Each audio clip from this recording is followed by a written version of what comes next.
Ég nú sagt frá 3 kindum undan Golta gamla og málshátturinn segir að allt þá þrennt Læt ég því staðar numið þó að ég gæti sagt fleiri sögur af börnum Golta. En þar sem þær taka þessum sögum ekki fram, finnst mér óþarfi að eyða dýrmætum tíma frá lesendum til þess að lesa þær og dýrum pappír frá þjóðarbúinu, enda hef ég haft öðrum hnöppum að hneppa dagana en eyða pappír og læt ég svo staðar numið. Svona endar þessi bók, Forystufé, margfræg bók eftir Ásgeir Jónsson frá Gottorp og við ætlum hér á eftir að heyra pínlítið meira af Forystufé. Við leggjum líka leið okkar á Stokkseyri þar sem við hittum hjónin Herborgu Auðunsdóttur og Kristján Geir Arnþórsson sem að reka saman gistiheimili og svo það Sigurður og Heilæk. Heilækur jörð í Fljótshlíðinni og í Austurbænum hittum við Sigurð Haraldsson sem hefur á undanförnum áratugum komið sér upp amerískri ævintýraveröld í skóginum sínum. En að sjálfsögðu byrjum við svo á Forystufénu. Bókakaffi á Selfossi andleg orkustöð á flatlendinu, stóð í Mogganum á dögunum og tilefnið var 10 ára afmæli þessarar vinsælu menningarstofnunar. Það eru hjónin Elín Gunnlaugsdóttir og Bjarni Harðarsson sem eiga og reka bókakaffið og þau gefa líka út bækur og nú í ár eru 20 titlar sem að koma út í nafni bókaútgáfunnar Sæmundar. Nokkrar bókana hafa þegar vakið verðskuldaða athygli en engin þó eins og sú sem að við vitnuðum í hér í upphafi þáttar. Forystufé eftir Ásgeir Jónsson frá Gottorp. Þetta var sem sagt hetjusögu þar sem hetjan ferfætlingur. Og hún bjargar sem sagt sauðahjörðinni og sauðamanninum og þetta skiptir miklu máli hvernig samband þeirra en svona þið klassíska í svona sögum í rauninni lúta alveg þessum venjulegu einkennum sagna, það svona eitthvað afbrot hjá sauðamanninum, hann gerir eitthvað sem hann á ekki að gera, hann hlýðir ekki forystusauðnum sem forvitri. Forystusauðnir eru svolítið svo Njáll. Þeir vita þetta bara. Þeir vita og þeir vita fram í tíma. Þeir skynja hvað að fara að gerast, ekki bara hvað svona alveg næstu mínúturnar heldur svolítið langt fram Og þetta náttúrulega, síðan býr þessi bók sem sem sagt að uppruna frá 1953 að því að það magnaður íslensku maður, Ásgeir Jónsson frá Gottorp, sonur þess mikla manns Jóns á Þingeyrum, sem að miklar sögur voru af og átti mörg börn, þar á meðal 3 Ásgeira, átti mörg börn og mörgum konum sem sagt. En Ásgeir var magnaður íslensku maður og mjög tengdur þessum heimi íslenskra bænda og hann nær að gera þetta meðan vetrarbeitin svona ennþá mönnum í fersku minni eða jafnvel að einhverju leyti raunveruleiki sem þá ég að tala vetrarbeiti í þeim mæli sem hafði verið áður þegar mann beittu í rauninni allan veturinn nema bara alveg hreint í aftökum og sauðirnir gengdu þessna óskaplega mikilvægu hlutverki að forða mönnum frá vestu illviðrunum sem voru náttúrulega mannskæð og eins og allar góða bækur hún kallar ótal spurningar líka og ég hef verið að velta því upp með ýmsum sem nú vel fróðir þessi mál og að það margt mjög líkt með nafngiftum forystufjár eins og nafngiftum yfirnáttúrulega vera aðalega nafngiftum drauga. Og ég held að þetta sé nú eiginlega frekar að ég vil drauga til að sækja nöfnin til sauðana en sem sagt ástæðan fyrir þessu sameiginlega nöfnum eins og Móri og Brestur og ýmis fleiri að hvoru tveggja eru yfirskilvillega verur. Það nafnaskrá yfir ferfætlinga. Fyrst og fremst sauði en við tókum nú hunda og hesta inn í það líka. Almennt hafa menn nefnilega hort fram hjá þessu en þarna eru ferfætlingarnir aðal einstaklingarnir og þeir eru mjög gjarnan í sögunum ættfærðir, það er hægt að persónugreina á mjög margan hátt út frá nöfnum uppruna og ættum og hérna eru bara nöfn eins og Golsa undan Baugu flugudóttur á Kraunastöðum og Golsi í Hvarfi og Golsa í Hvarfi og og Golsi á Tjörnum og Hafurstaðahosi sem var einnig nefndur Móhosi og þá hann bæði í M-inu og H-inu í nafnaskránu náttúrulega og Harpa undan klukku og svo framvegis. Ég ekki viss að svona nafnaskrá hafi áður verið sett í bók á Íslandi en ég ætla ekki að fullyrða alveg með það. Sjá viðbrögð, til dæmis á Facebook, þar sem þessari útgáfu mjög fagnað. Voru menn búnir að bíða og sakna hennar sárt? Já, ég held að megi segja það og ég þekki það sem fornbókasali að það rauninni fáar bækur sem hefur verið eins oft spurt árangurslaust. Sko, ég fengi svona inn kannski meðaltali 1 eintak á ári og listin hefur verið langur og þannig að þær hafa ekki stoppað og það hefur verið gríðarlega mikið spurt þessa bók og eiginlega það er auðvitað spurt marga bækur meðal annars aðra bók eftir Ásgeir sem að margir minnast nú á í þessu samhengi sem Horfni góðhestar en hún samt ekki sko í viðlíka stöðu eins og þessi enda á ég alltaf eintök af Horfnum góðhestum. En hvað sækja menn í þetta? Er það skemmtun eða er það fróðleikur? Er það ekki jarðtenging? Þetta hvort vekja sem hún nefnir, skemmtun og fróðleikur, en ég held að það sé líka ákveðið jarðsamband. Ég held að það sé jarðsambandi við upprunan. Við erum komnir, sko, eins og Halldór Laxness hefur nú, sko, kannski gert grein fyrir betur en aðrir með bókinni Sjálfstætt fólk. Þá erum við komnir að sauðamönnum. Þar uppruni okkar. Í margar aldir, ekki alla Íslandssöguna en í margar aldir var þetta það sem að hélt lífinu í þjóðinni og við vorum svona, sko, við erum svo tengdir í rauninni þessari sál sauðkindarinnar og við vorum aðtúa, það skiptir nefnilega máli og það þess vegna sem þetta tengir svo bókum að sauðkindin, öfugt við margt annað að búsmála Íslendinga, þá sauðkindin og sauðamennirnir, þetta eru hvort vekja heimspekingar. Sauðkindin gríðarlega viturskepna og fórustufé náttúrulega þar síðan sko í sérflokki en allt sauðfé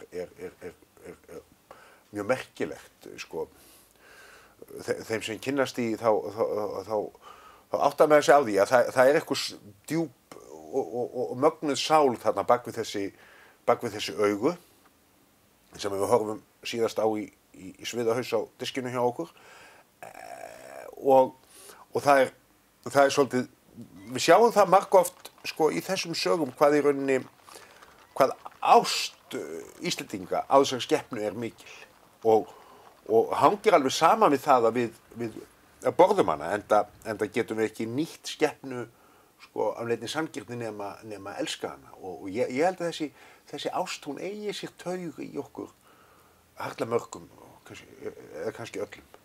Þannig þetta eiginlega sjálfshjálparbók. Já, þetta er sjálfshjálparbók. Það þar sem hún ætti að flokkast. Sjálfshjálparbók fyrir Íslendinga. Það hefur ekki komið út neinn sko svona sérstök sjálfshjálparbók fyrir Íslendinga síðan Draumalandi kom út og þessi kannski verður þetta svona, kannski þetta Draumaland okkar tíma.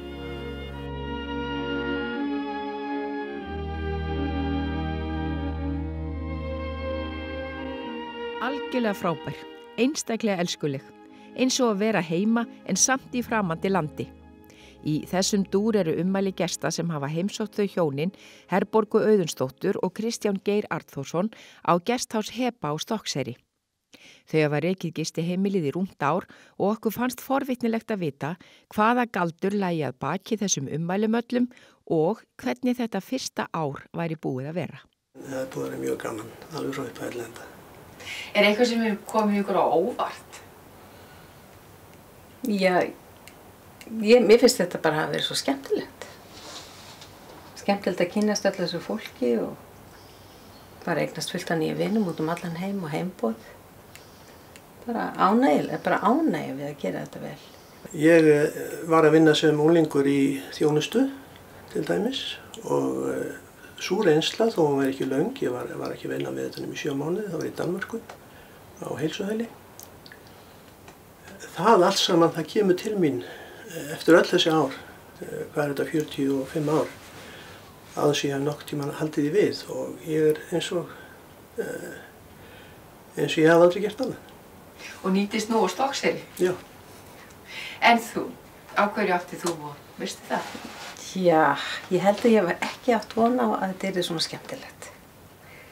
Og hvað við kynnust mörgum skemmtilegum manneskjum, hvað þetta er gefandi. Ég bjóst eiginlega ekki við því.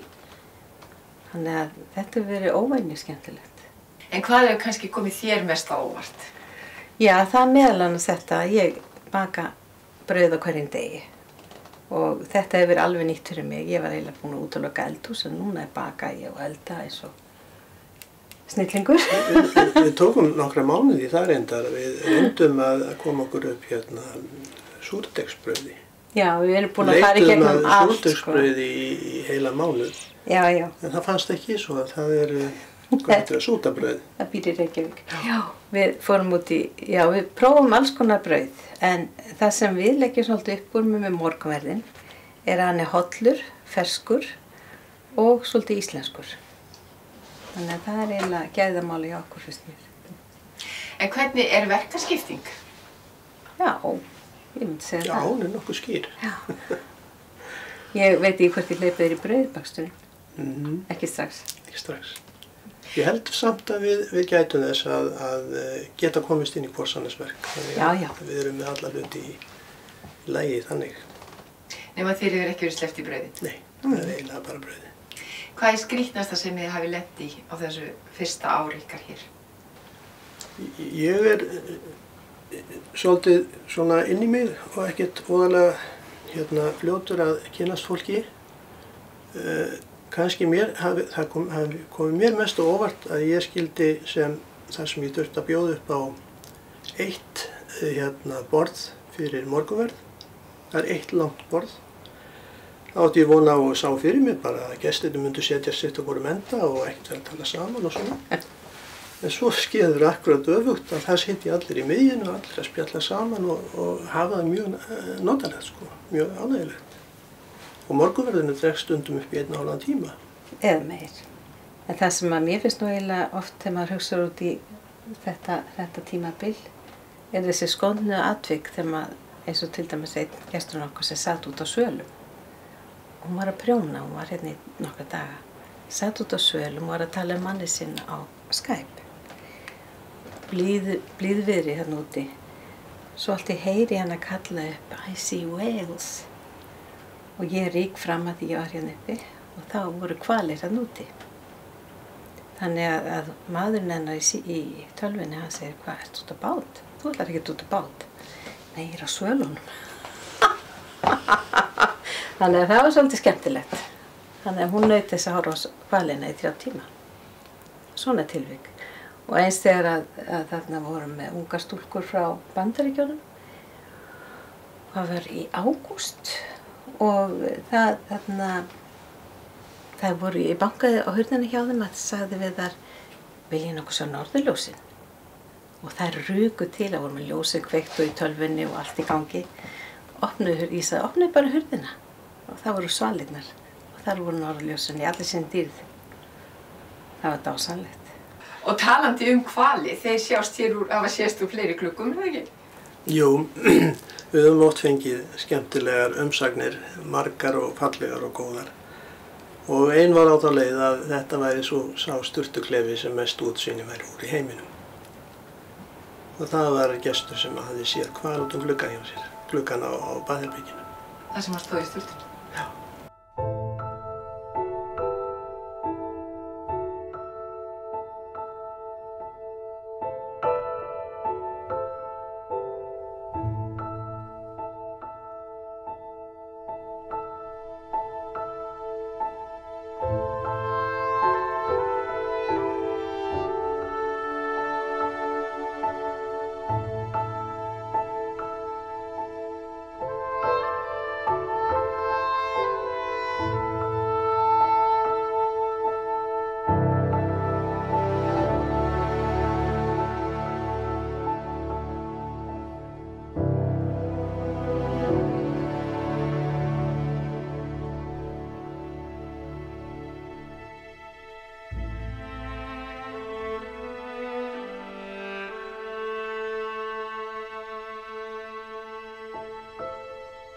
Sjáu þið aldrei eftir þessu svona, þeir eru búin að vinna kannski einmitt fyrir segir Algjörlega frílaust í 3 mánuði?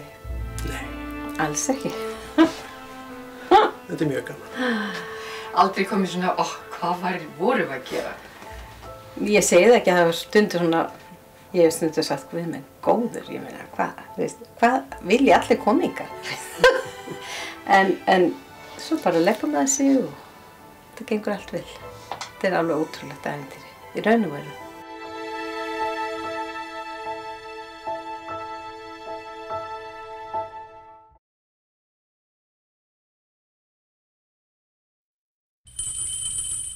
Hello, baby. Yeah, this is the Big Bopper speaking. Oh, you sweet thing. Do I what? Will I what? Oh, baby, you know what I like. Chantilly lace and a pretty face and a ponytail hanging down, a wiggle in the walk and a giggle in the talk. Make the world go round. There ain't nothing in the world like a big-eyed girl to make me act so funny, make me spend my money, make me feel real loose like a long-necked goose, like a girl. Oh, baby, that's what I like. What's that, baby? But Þú myndir ekkert móka, Sigurður, þó ég myndi segja þetta væri algjör bilun. Nei. Það veit allir ég bila það. But, oh, baby, you know what I like. Chantilly lace and a pretty face and a ponytail hanging down, a wiggle in the walk and a giggle in the talk. Lord, make the world go round, round, round. There ain't nothing in the world like a big-eyed girl to make me act so funny, make me spend my money, make me feel real loose like a long-necked goose, like a girl. Oh, baby, that's what I like. Við erum komin í Fljótshlíðina í heimsókn til Sigurðar Haraldssonar á Heilag 1 sem hefur ekki bara komið sér upp skógi á landinu sínu, heldur líka fyllt fjósið af forvitnilegu munum, stórum og smáum.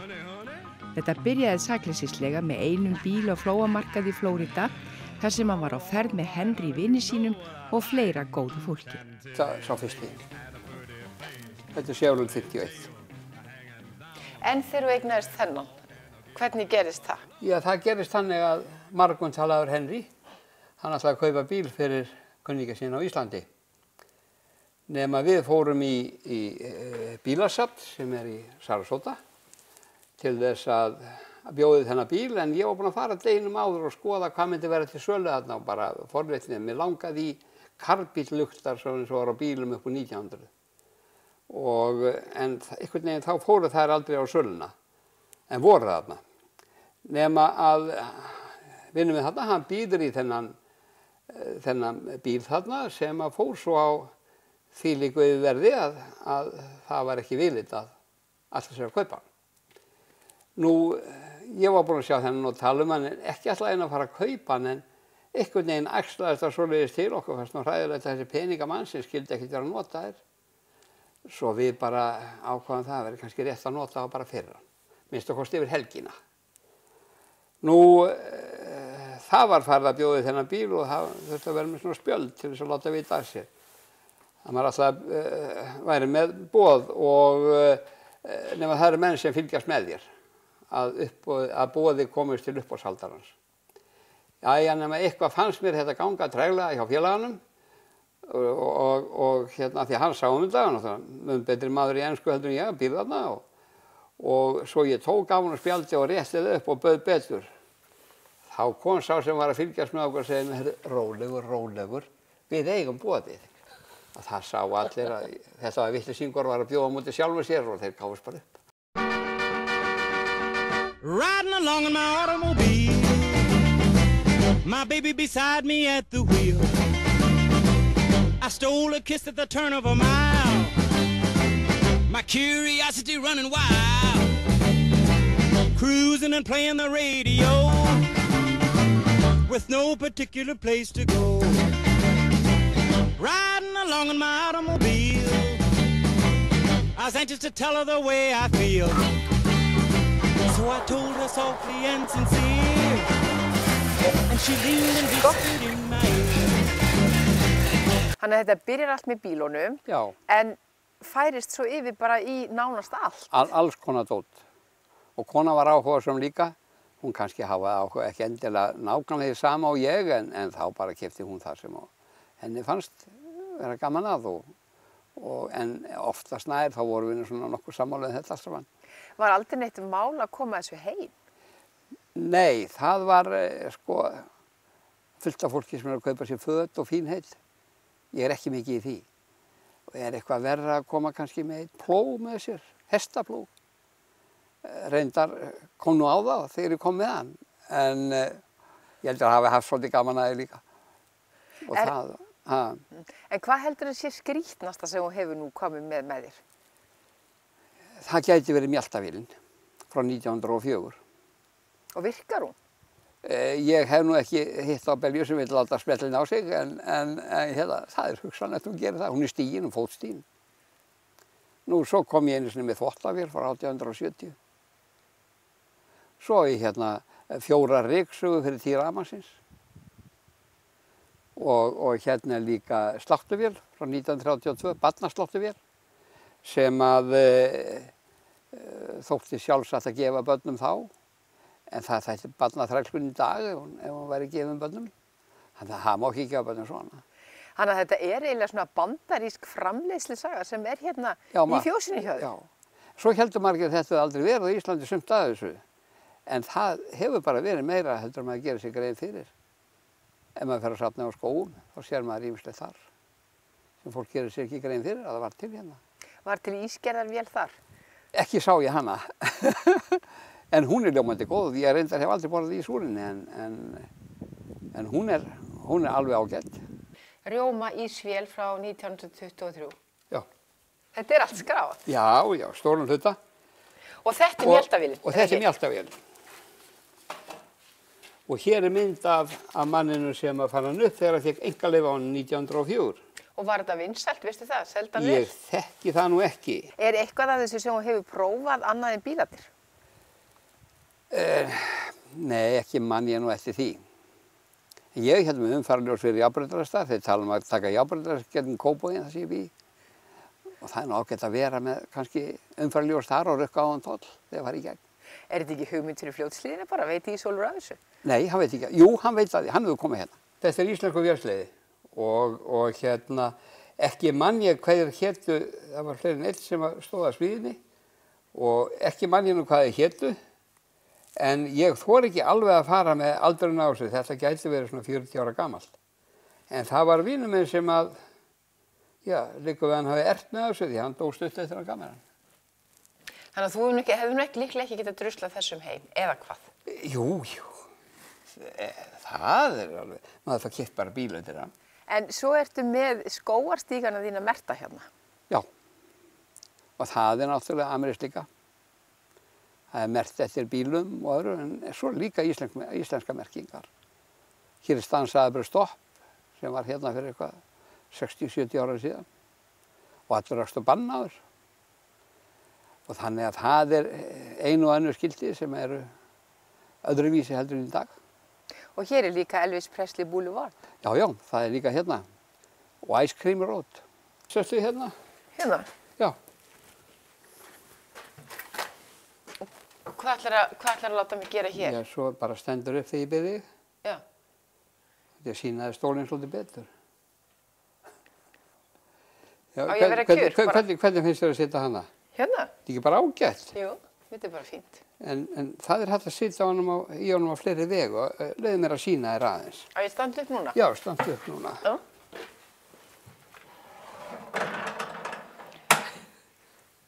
Er þetta konunglegt ferðaklósett? Já. Er það? Það er það. Og hvar í ósköpunum fyrst þetta? Þetta var einum flóamarkanum. Og hér er stimplað í það sko ártalið. Já. Já. Og veistu hver átti þetta? Nei. Nei, 1880, 7. apríl. Hvað hefur nú verið skemmtilegast af þessu? Af þessu ölluðu? Já. Já, alltaf séu ekki skógræktir þetta allt saman. Og hún er náttúrulega bara alveg efni í aðra heimsókn eiginlega. Það liggur við. það búið að ganga ansi mikið á í því og hér hafa verið gróðursett 155.000 trjáplöntur og ég og konan við framleiddum cirka helmingina og settum það niður. En hinn hlutan það var aðkeypt efnið en vinir og vandamenn sem settu niður. Þannig að það var oft ansi gaman hérna. En áttu þið ekki fullt einhverjum skógræktargræðum? Jú, ég á eitthvað að því. Hvað áttu marga vélsæðir? Ég með 4, ég búin að fækka með eina sko. Þannig að það já, þetta fer svona stundum.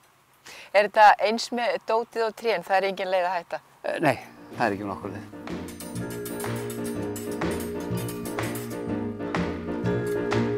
Það segja margir að ég hafi verið heppinn að ná í Lillu Jón.